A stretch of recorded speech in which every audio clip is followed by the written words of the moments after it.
Hello guys, my name is Siddarth Shetty and I welcome you all for this amazing learning and a knowledge filled video where I'll be explaining technical analysis from basics of a candlestick to price action. So this video is going to be a bit longer, but I promise you all that at the end of this video, you will be in a position where you can predict the market's direction.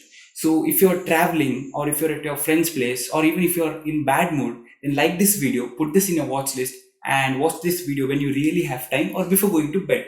So having said that, let's get started. Alright guys, so before we get into what is a technical analysis, I want to show you all the naked chart of technicals. So what we are going to do here is that we are going to Google and we are going to type tradingview.com or just say Tradingview. So you're going to click on the first link. So you'll be visiting the Tradingview website and then go to chart. So as you can see, this is the candlestick graph. So this is a free open source website. So you can do your technical analysis through TradingView. So this is one of the best charting platform available for technical analysis. So on the top left, you can see that Bajaj Finance is written. So this is basically the stock name, script name, and then followed by the time frame. So this one candle is showing the data that happened in the 15 minutes, followed by the candlestick. So this graph is a candlestick graph. So when I click on it, there are n number of graphs displayed. So when I click on line graph, you can see that this candlestick graph got converted into a line graph. Now most of the traders use candlestick graph for analysis. So in the end, I'll be also telling why we need to use candlestick graphs and what is the advantage of using candlestick graph when compared to a line graph. So with this, let's understand how a price can be represented in candlestick patterns. This is the typical candle of technical analysis. So these lines over here are called as the wicks or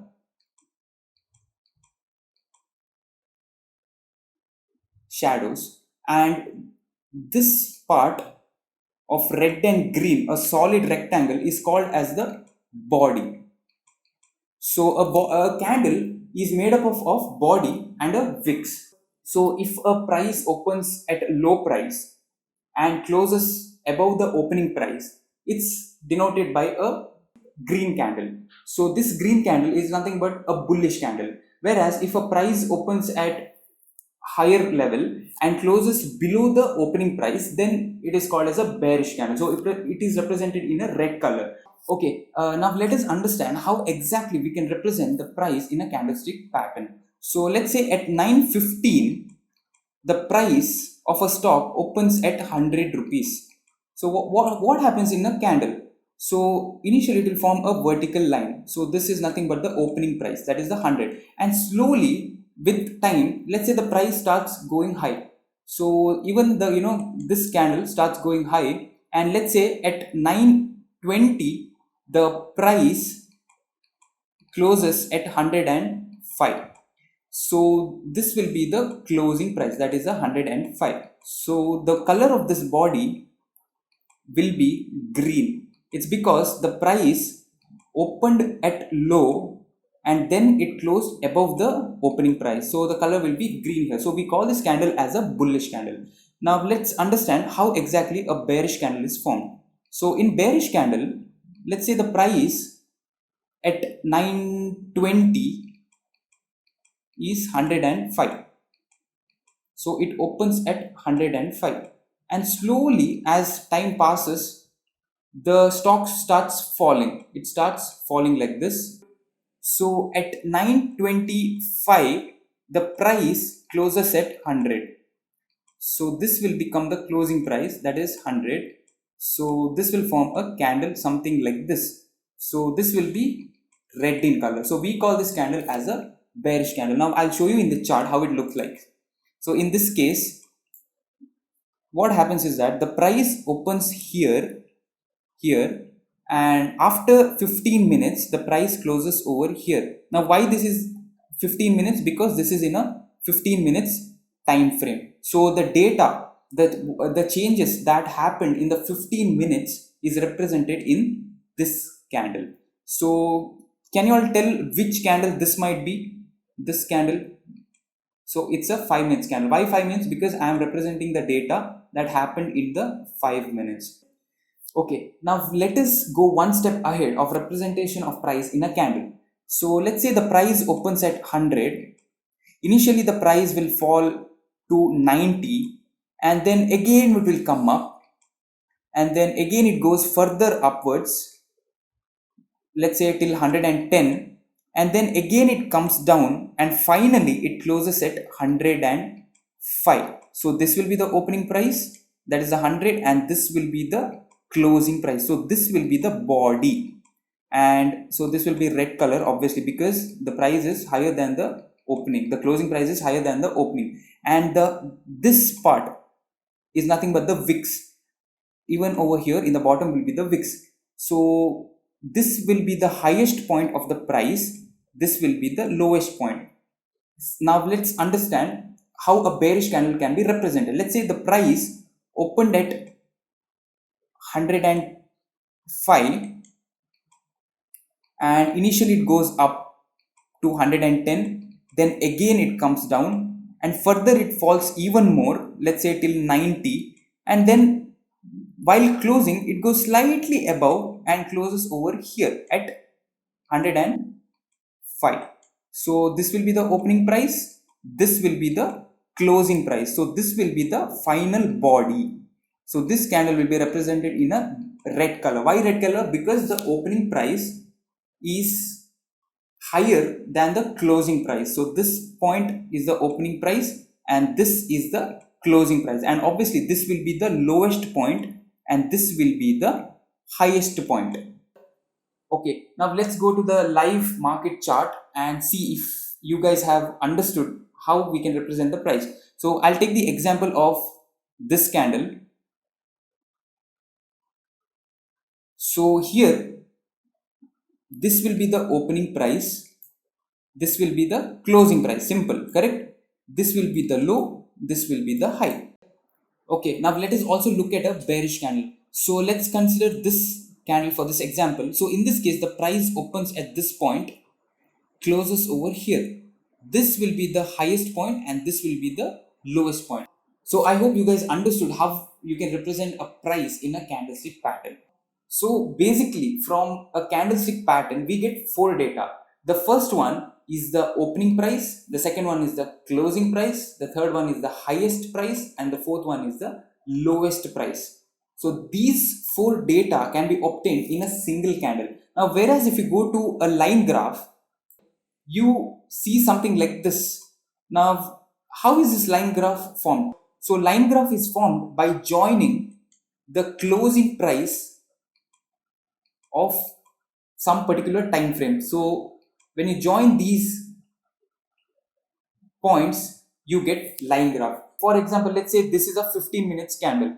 So what happened in that 15 minutes, like what is the highest price, what is the lowest price that fluctuated in the 15 minutes won't be understood in a line graph. So basically in a line graph we'll be getting just one data, that is just the closing price of a stock.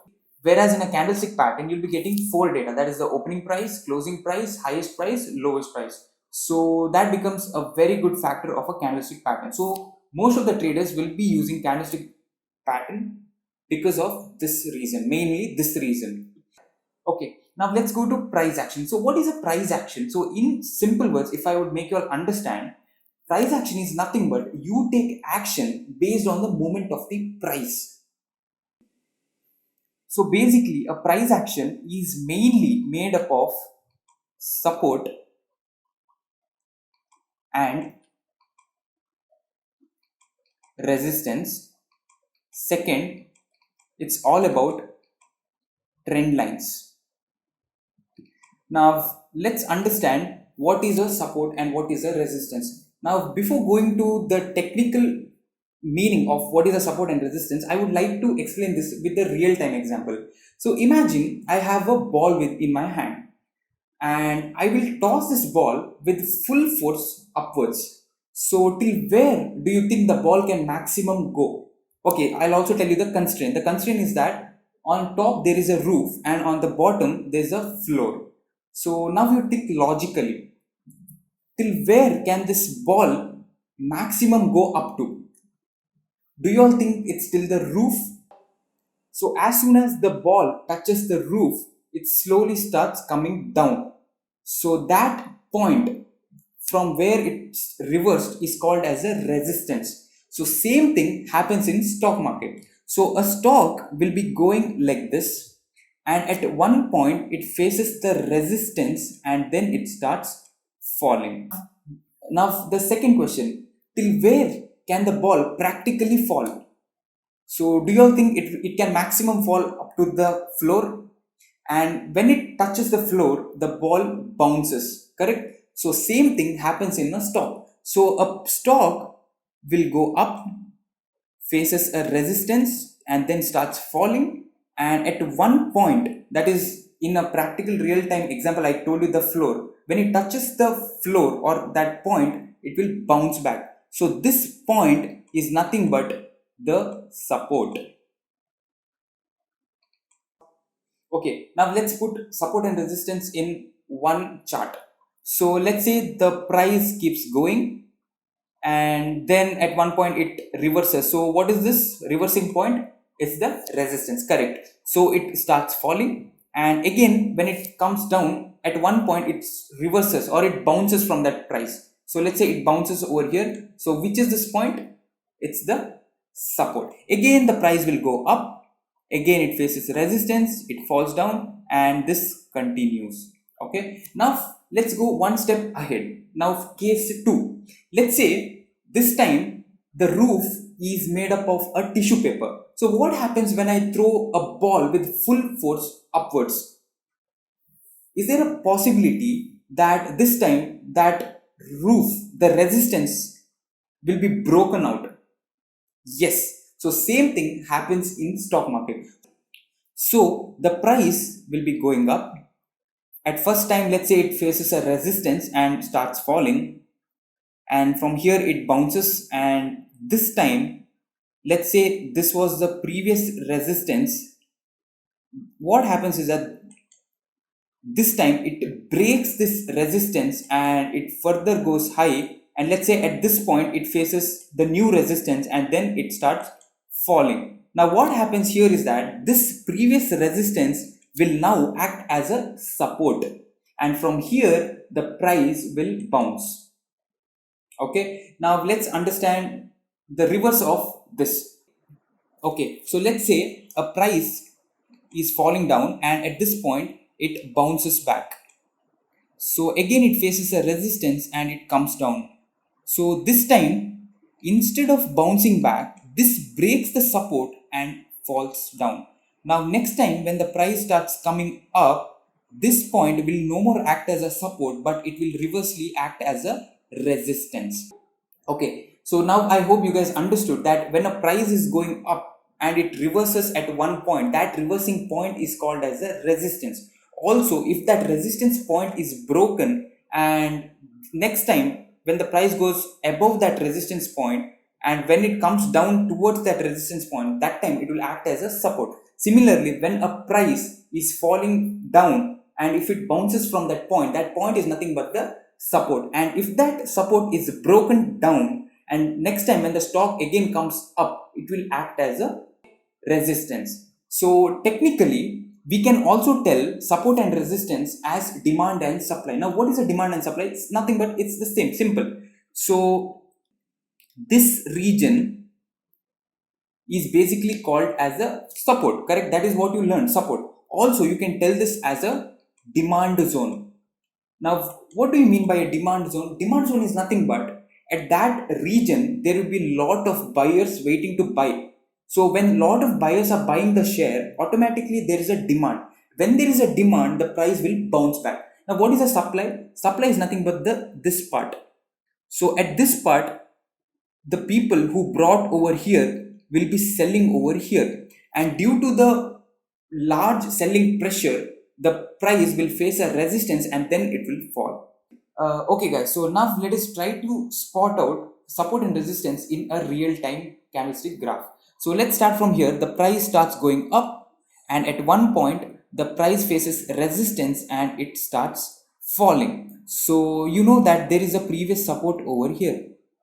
So now the price, when it starts bouncing from here, it again faces resistance and now it falls down. Now you know that previously this was the range from where the price bounced. So again the price will bounce, and now you also know that this was the range from where the price reverse. So the price will reverse over here. Now next time when the price comes near the support, do you think you will buy a stock over here? Can you buy a stock over here?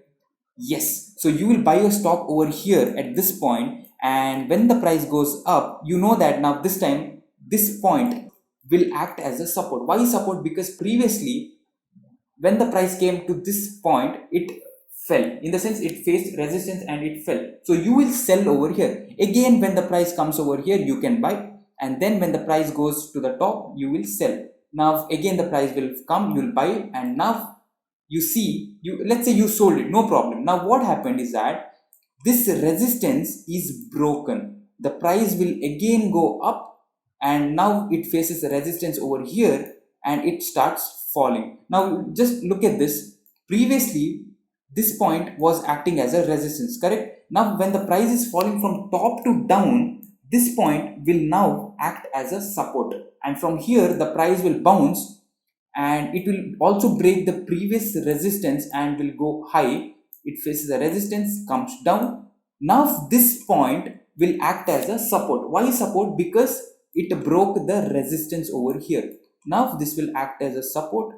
The price will again face a resistance, will fall. Now look at this. The price has broken the support. So this point will act as a support that is broken. Now when the price tries to go up to that point, it will act as a resistance. So in simple words, this is nothing but the demand zone where the buyers are active to buy the stock, and this is the supply zone where the sellers are ready to sell the stock. So if I would honestly tell that if you know what is support and what is resistance, if you are able to spot which is the demand zone, which is the supply zone, then you have already finished 60% of your technical analysis. So mainly technical analysis just about what is a support, what is a resistance. So with that we add some more ingredients like indicators, like moving average, relative strength index, pivot point. There are a lot of indicators. So when you use price action plus indicators, your probability of predicting the market's direction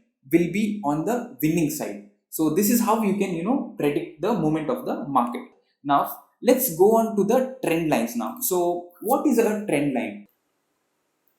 Okay, now the most important thing, will the support and resistance be always like this? Like, do you get the resistance always in a horizontal form, and do you get the support always in a horizontal form? No. Thus, the resistance can be here, next support can be over here. It can be anything. Okay. Now, what is a trend line? So this is where a trend line concept lies. So what you do in a trend line is that you simply join the tip of all the resistance, and you simply join the tip of the bottom of all the support. So this line of joining is nothing but the trend line. So the main factor of drawing a trend line is that when you join 2 points, let's say when you join 2 support, you can predict the third support where the price can come up to. And similarly, when you join 2 points of resistance, you can predict the next resistance point. So let me show you in the graph. So what I do here is that I go to this trend line tool, and I click on this and I simply draw this. So what did I do here? I have simply joined one point of the support to the next point. So when I simply join the 2 points, did I get the third point automatically? Yes. So now let's try to draw the resistance trend line.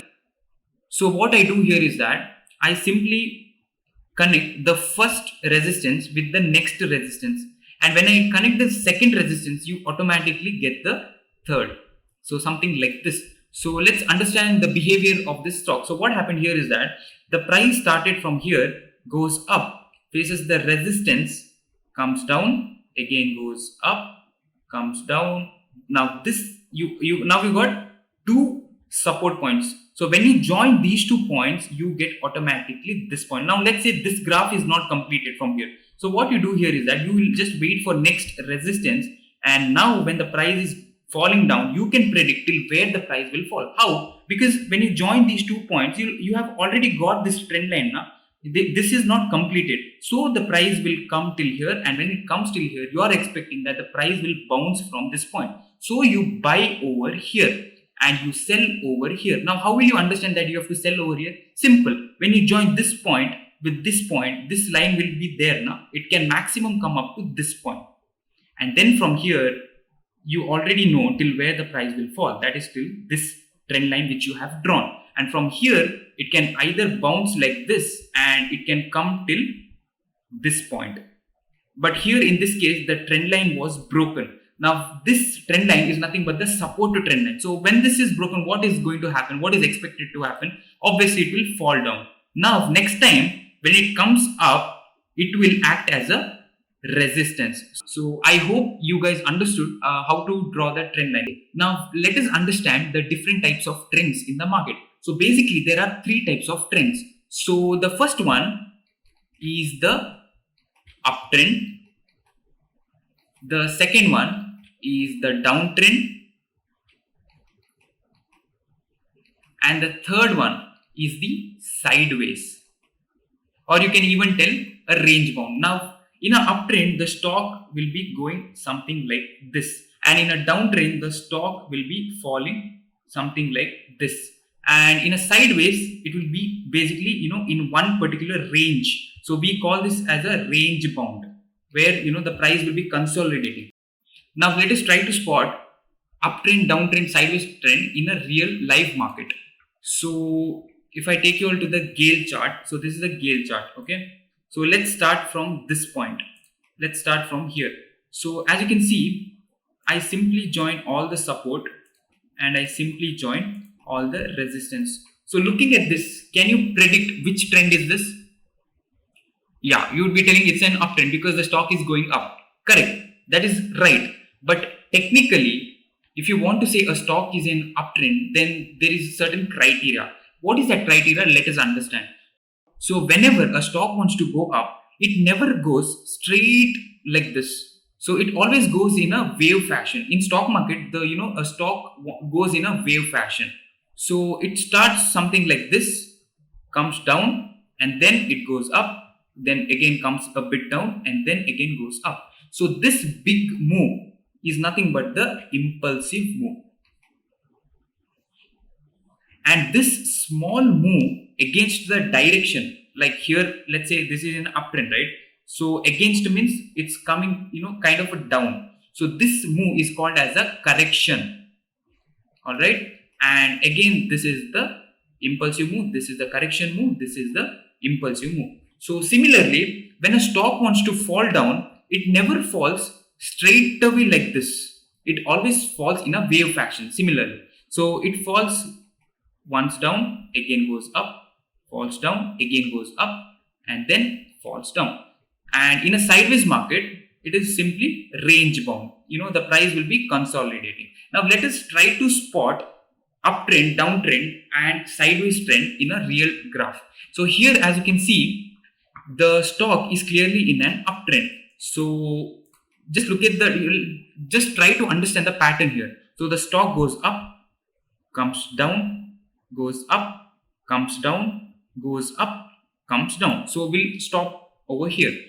Can I tell these points are the highs of the wave and these points are the lows of the wave? So also this high, okay, is higher than the previous high, and this high is higher than the previous high. Also this low is higher than the previous low, and this low is also higher than the previous low.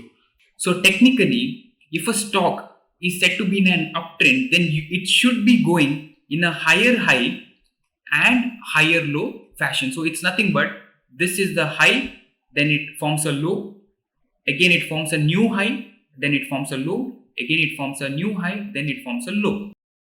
So this high, as I told, is higher than this high, so we call this as a higher high, and this low of the wave is higher than the previous low, so we call this as a higher low. from this point it failed to form next high and it went down. So can I tell that the uptrend is over here, and here the market is kind of sideways. So here if I join the trend line, can you guess which trend is this? It's a downtrend, correct? But technically how will you tell it's a downtrend, right? So just observe this chart.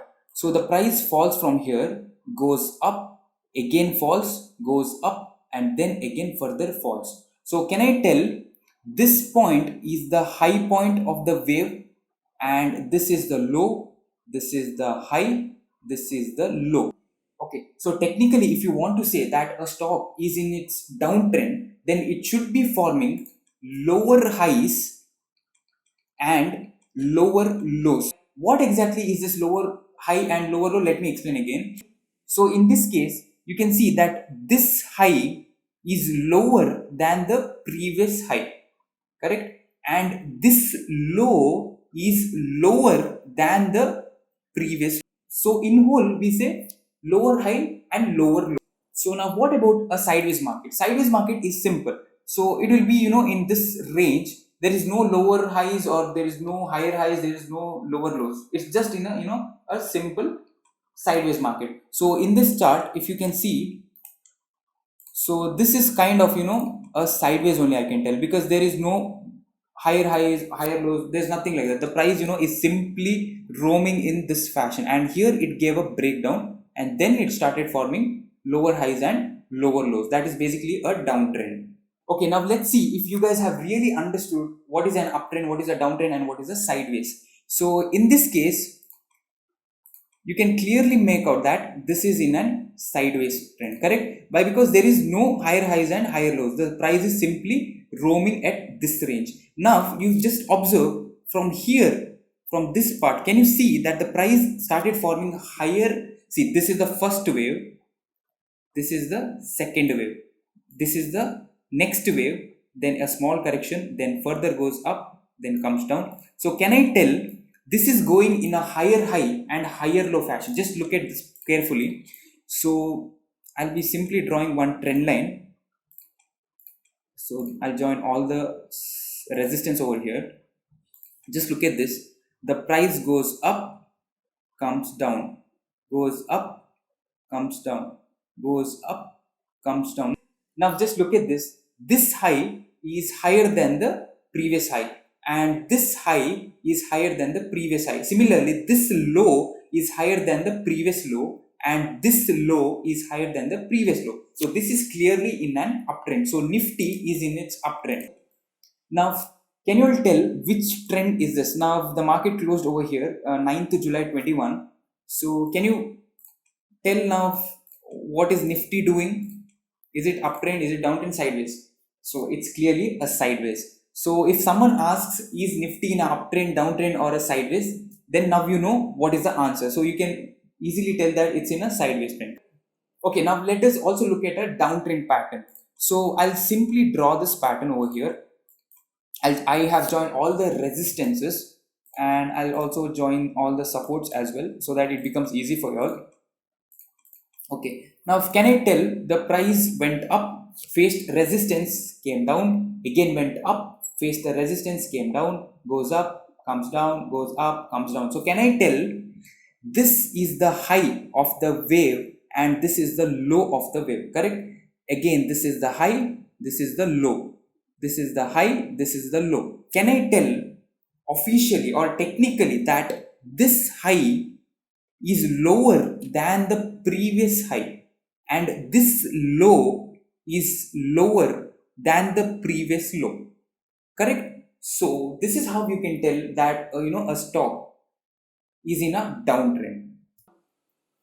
Okay, so now you guys might have got a bit of idea what is a resistance, what is a support, and demand, supply, all those things. Also, what is a trend line? Now, how to use this while trading? Simple. Now, let's say you have drawn this trend line, something like this.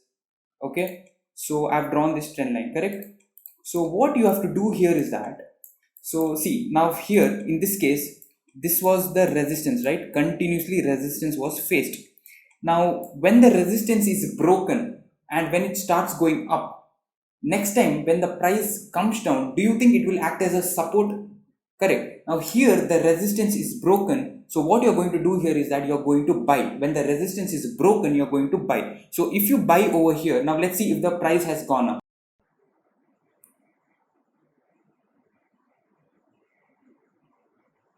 So there you see, now the stock, went up. So you can see that the stock clearly went up when it broke the trend line. Now in this case, the price is continuously taking support, correct? So it is taking the trend line support. Now I'll just take it further, and you see that the trend line support is broken. So when the trend line support is broken, what you're going to do? You're simply going to sell over there. So you're going to short the market. So what are you expecting? The price to further fall even more down. So let's see if the price has actually fallen.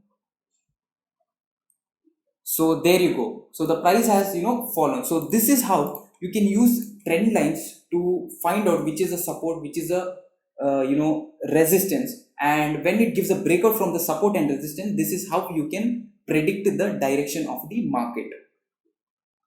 Alright guys, so from today, when someone asks you what is the trend of that particular stock, then you simply have to go to tradingview.com, select the particular script, and then you have to see if the stock is forming higher highs and higher lows. If it is forming a higher highs and higher low, then obviously it's in an uptrend. And if the stock is forming lower highs and lower lows, then it's a downtrend. And if the stock is consolidating in one particular range, then it's a sideways market. So I hope you guys like this video. If you're liking the content that is coming up on this channel, then please subscribe to this channel and press the bell notification icon. So I'll see you in the next one. Thank you so much for watching this video.